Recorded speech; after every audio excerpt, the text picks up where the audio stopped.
Habari yako memba wa peji ya Dr. Asili. Leo nakupa kitu kizuri zaidi cha namna nzuri ya kuondoa vifungo ulivyofungwa, vifungo vya kichawi, vifungo vya kishirikina.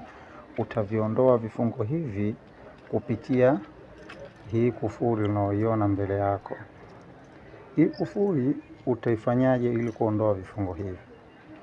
Cha kufanya, kojoa mkojo wa asubuhi kabla hujafanya kitu chochote. Ule mkojo wako wa kwanza kabisa eka kwenye chombo.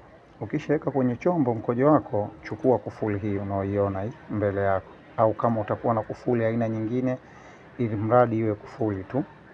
Chukua hii kufuli, itumbukize kwenye huo mkojo. Hakikisha utakuwa unainuizia kabla hujaifunga, na baada ya hapo utaifunga hii kufuli, kisha utaiingiza kwenye ule mkojo wako.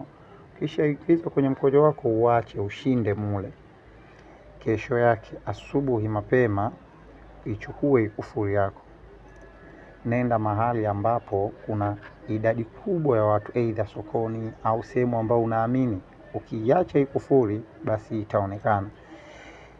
Iweke hii kufuli yako ikiwa na funguo yake kama unavyoiona, kwa manuizi ya yeyote atakayefungua, basi iwe sababu ya kufungua vile ambavyo vilivyokuwa vikikufunga, vile vizuizi vyako vya kichawi ambavyo siku zote vilikuwa vikikufanya usiende mbele kwenye maendeleo yako.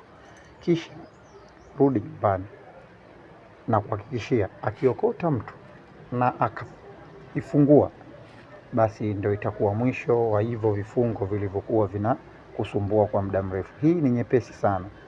Hii ni nyepesi zaidi, na ninaamini kila mmoja anaweza kuifanya. Endelea kufuatilia peji yetu ya Dr. Asili kwa elimu zaidi. Asanteni sana. Vitu vizuri zaidi nitazidi kuwaletea.